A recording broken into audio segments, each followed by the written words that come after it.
सुबह का करीबन वक्त था पाँव फटने का। करीब समय हो गया था 4:30 बजे और एक महिला जो कि अपने बिस्तर से खड़ी होने ही वाली थी, अचानक उसको ऐसा महसूस होता है कि उसके जो कमरे का जो दरवाजा है वहां पर कोई परछाई जैसी खड़ी हुई है। तभी उसको लगता है ये परछाई कुछ बोल रही है। उसको आवाज आती है कि माँ, तुम सो रही हो या जाग रही हो। तभी वह महिला कहती है हल्की सी आवाज में कि हाँ, वो जाग रही है, बताओ ना क्या बात है। और फिर उसको लगता है कि परछाई उसके नजदीक आती जा रही है। वो महिला डर जाती है, अपने पैरों को समेट लेती है, लेकिन तभी उसको एक आवाज ऐसी महसूस होती जैसे उसकी सगी बेटी उससे ये कह रही हो कि माँ, उसको अन्याय नहीं चाहिए, उसको न्याय चाहिए।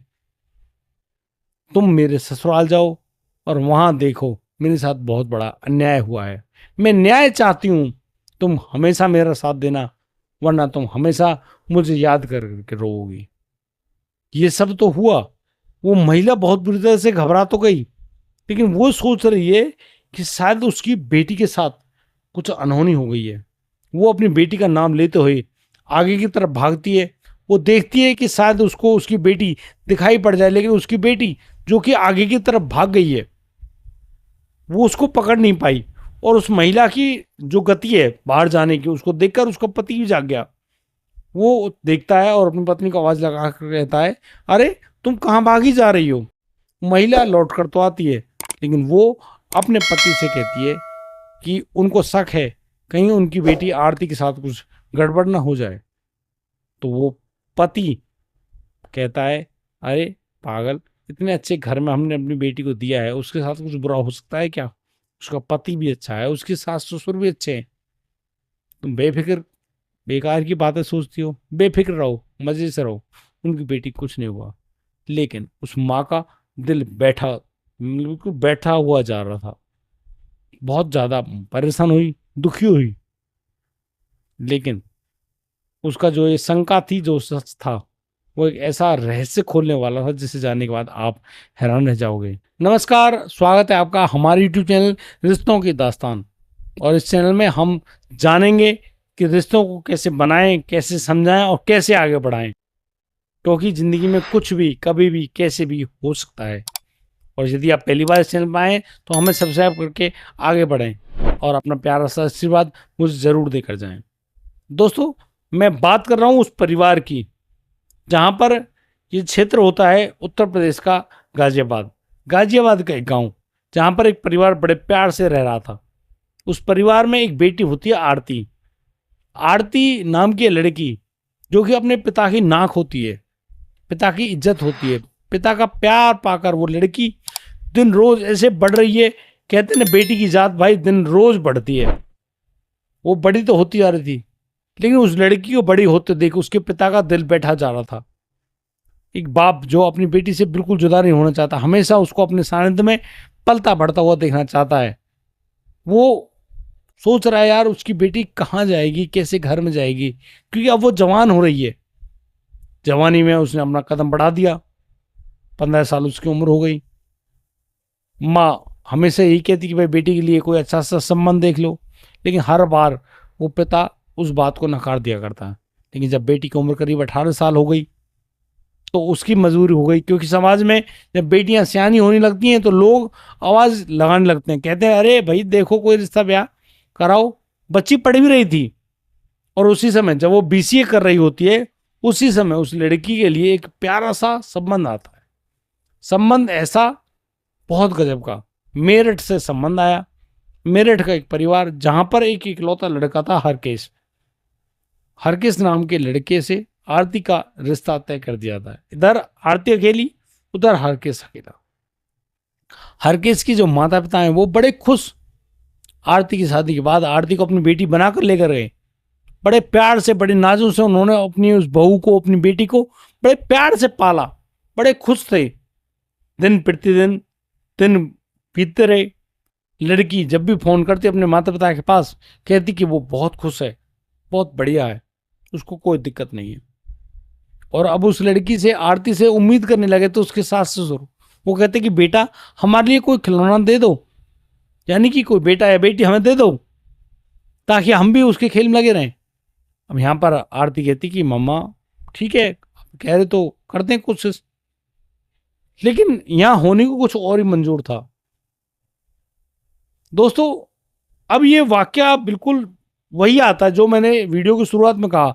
एक रोज आरती की माँ जब अपने घर में सो रही होती है, अचानक से उसकी नींद खुलती है भरभर आकर। वो देखती है उस परछाई को, परछाई उससे कुछ कहकर जाती है। उसके दिमाग में शंका घर कर जाती है, उसका दिल बैठा जा रहा है। वो अपने पति को बताती सारी बात, लेकिन पति उसकी बात को नकार देते हैं। कहते हैं नहीं नहीं, उसकी बेटी बड़ी बड़े अच्छे घर में गई है, कोई दिक्कत नहीं है, हर के अच्छा लड़का है, कोई परेशानी नहीं है। आज तक हमने लड़ाई झगड़े की कोई बात नहीं सुनी। हमेशा वो लड़की अपने ससुरालियों की, पति की, अपने सास ससुर की बड़ाई करती है। अगर कुछ गड़बड़ होता तो उसको मालूम चल जाता।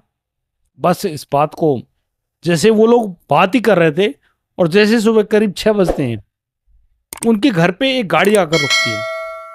उस गाड़ी से उतरती है आरती की सास, और वो रोती बिलखती हुई सीधी अपनी सास के पास जाती है। उससे गले लगकर इतनी जोर से, बुरी तरह से रोती है, चीखती है, कहती है कि उनकी जो बहू है, आपकी जो बेटी है, यानी कि कौन, आरती, आरती घर में मौजूद नहीं है। वो कहाँ गई, किसके साथ गई, उनको कुछ नहीं मालूम। जैसे कि इस बात ने किसी को भी हिलाकर रख देने का दम रखती है ये बात। परिवार का हाथ पैर फूल गए। ये क्या कह रही हो आप? वो पूरा परिवार तैयार हुआ, गाड़ी में बैठा और सीधा भाग लिया मेरठ। मेरठ जानकर तो उन्होंने देखा कि पूरा घर बड़ा मायूस सा बैठा हुआ है। आरती कहाँ गई? वहां पर बहुत सारे लोग भी हैं। वो तरह तरह का लांछन लगा रहे हैं, कह रहे किसी के साथ भाग गई होगी, उसका फोन भी नहीं मिल रहा है। अब एक बेटी के ऊपर जब ऐसा लांछन लगाया जाए एक पिता के सामने, पिता ने कहा, ए तेरी मजाल कैसे होगी उसकी बेटी पर गलत लांछन लगाते हुए? तुमने देख के लिया उसकी बेटी का? अरे मैंने उसको अपने खून से सींचा है, मेरी बेटी कभी भी ऐसा नहीं कर सकती, वो अपने पिता की इज्जत के साथ कभी नहीं खेल सकती, शायद तुमसे कोई गलती हुई होगी। अब यहां पर मामला जब बिगड़ता हुआ देखा गया तो किसी ने सूचना दे दी थी पुलिस को। उत्तर प्रदेश पुलिस भी मेरठ पहुंच जाती है, और बस पुलिस भी यही बात कहती है कि हो सकता है लड़की कहीं भाग गई हो। आरती के पिता ने पुलिस को भी डांटा, उनसे भी कहा कि तुमने उसकी बेटी को बिना देखे जांचे परखे कैसा लांछन लगा दिया। हालांकि पुलिस ने विरोध तो किया, लेकिन वो चुप हो गई। भाई एक पिता बड़े कॉन्फिडेंस से कह रहा है इस बात को, तुम बात माननी पड़ेगी। और पुलिस अब एक 0 FIR दर्ज कर लेती है उस लड़की आरती की गुमशुदगी की। अब पूरा परिवार बताता है कि रात को तो वो थी, लेकिन सुबह गई, कहाँ गई मालूम नहीं। अब पुलिस का ये जांच का विषय था, तो पुलिस जगह जगह तफ्तीश करती है, CCTV कैमरों को खंगाल रही, लेकिन कहीं पर कोई भी मैटर नहीं था। वो जो माँ बाप हैं वो अपने घर तो लौट आए गाजियाबाद, और जैसे वो नींद की, जैसे उसकी माँ को एक नींद सी आने वाली ही थी, 2 दिन हो गए उसको जागते जागते, तभी अचानक उसको महसूस होता है कि उसकी जो बेटी है उसके सपने में आई है, और उसके पास आकर उससे कह रही, माँ तुम्हें आ गई नींद, तुम सो गई, तुम्हें सोना नहीं चाहिए। आरती की माँ भड़बड़ा खड़ी हुई, क्या क्या हुआ? लेकिन उसके दिमाग में जो था वो दौड़ रहा था। वो फिर से लेट गई, उसको वही सपन दोबारा दिखाई दिया, और आरती उससे कह रही कि माँ, जिस घर में उस पर लांछन लगाए जा रहे हैं ना, वो कहीं गई नहीं है, उसी घर में मौजूद है। उन लोगों ने उसको मारा, फिर उसको जान से मार दिया। उन लोगों ने उसको, जो वहाँ भैंस बनती है ना, जहाँ पर पशु बनते हैं, जहाँ पर चारा खाते हैं, वहीं पर जमीन को खोदो, मैं वहीं पर मिलूंगी। अब एक माँ के सामने जब ये क्ल्यू आया, माँ ने अपने पति को बोला कि उसको ऐसा सपना आया है। पति अपनी पत्नी की बात पर यकीन नहीं किया। उसने कहा कि तुम पता नहीं कैसी मनगढ़ंत बातें करती हो, ये बातें सही नहीं है, मत करो इन बातों को, जायज नहीं है ये बातें। लेकिन महिला चुप कैसे रहे? उसने ये बात आरती के ससुराल वालों से कोई बात करनी नहीं चाहिए, क्योंकि उसकी बेटी बता कर रही थी कि उसके मारने में उसका पति, उसके सास ससुर सभी का हाथ है। अब जो आरती की माँ है वो सीधे मेरठ के पुलिस थाने जाती है, वहां अपने पति को लेकर गई, और उन्होंने पुलिस के सामने एक ऐसी कहानी बताई कि हो सकता है, अब हो सकता है उन्होंने सपने की बात कह डाली, लेकिन पुलिस इस बात पर यकीन कैसे करे? बिल्कुल नहीं कर सकती। सपनों की बातों को पुलिस कैसे मान सकती है? ये वाजिब सबूत तो नहीं है। लेकिन पुलिस के सामने अब आरती के पिता एक बात कहते हैं कि ठीक है, आप शक की बिना पर तो काम कर सकते हो, यानी कि जैसे आपको किसी पर शक है, आप उससे पूछताछ तो कर सकते हो। इसलिए हमको शक है आरती के ससुरालियों पर। आप एक बार वहां चलिए और जिस जगह के लिए हम कह रहे हैं वहां पर जाइए, उसको खोदिए, हो सकता है आपको कुछ मिल जाए, नहीं तो शक ही होता है। पुलिस को मजबूरी वहां से उठना पड़ा। पुलिस की टीम सीधी हरकेश के घर पहुंची और वो लोग उस जगह को ढूंढ रहे हैं। आरती की माँ भी वहां पर आई थी। आरती की माँ ने पूरी बात, पूरी जगह, एग्जैक्ट लोकेशन बता दी। वहां पर एक ऐसी जगह जहां पर एक नया फर्श डाला गया था। पुलिस ने उसको देखा। पुलिस ने उस फर्श को खोदने का आदेश दिया। लोगों ने उसको खोदा और जैसे वो खोद रहे थे, अचानक बड़ी ही तेज दुर्गंध वहां पर उठ रही थी। थोड़ा सा और मिट्टी हटाई तो मालूम चला कि इसके अंदर तो वाकई में एक ह्यूमन बॉडी है, जो कि काफी गल गई थी क्योंकि उसमें नमक भी डाला गया था। अब ये सब जो हुआ, ये क्यों हुआ, कैसे हुआ?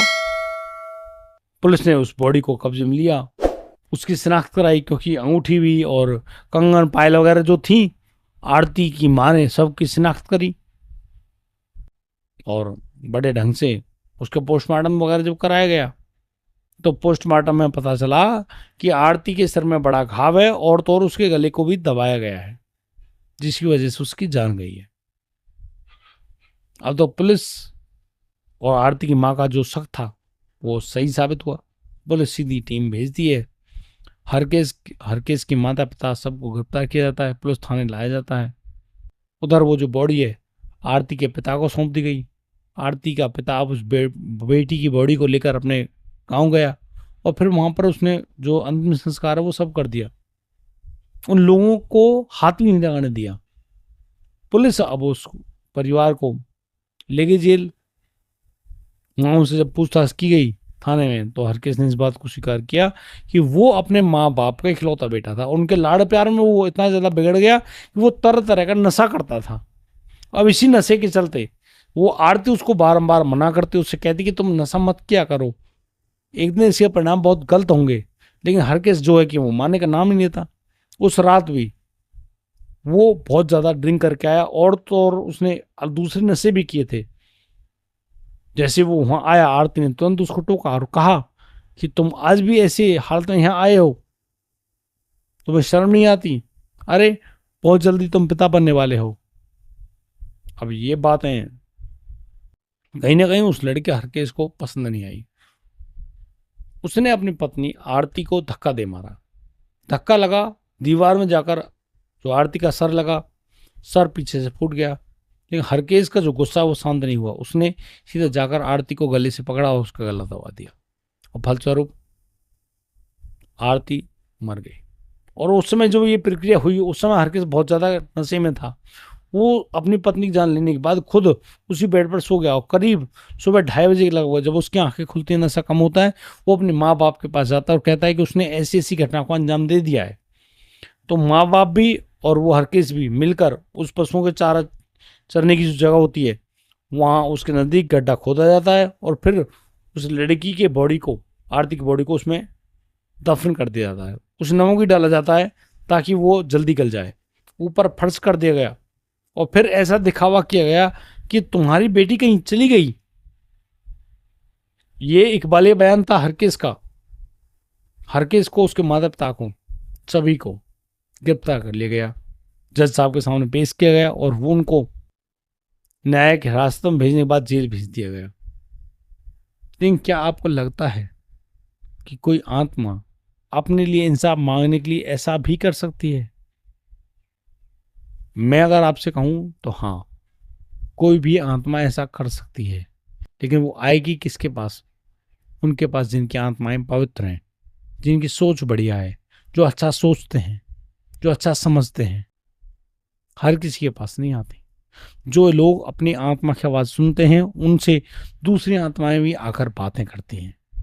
पर यदि आपकी आत्मा पवित्र नहीं है तो कोई भी आपसे बात नहीं करेगा, क्योंकि आत्मा की आवाज़ अत्यंत सूक्ष्म होती है, वो तो बहुत धीमे से आती है, लेकिन उसको समझने के लिए अच्छा ज्ञान चाहिए। लेकिन दोस्तों, ये थी आज की कहानी। आप लोगों को कैसी लगी मुझे अपनी राय कमेंट करके ज़रूर बताइएगा, और मैं उम्मीद करता हूँ आपको ये कहानी अच्छी लगी होगी। इसको अपने दोस्तों के पास शेयर करना बिल्कुल मत भूलिएगा, क्योंकि एक आत्मा अपना बदला लेना जानती है। राधे राधे, जय श्री कृष्ण।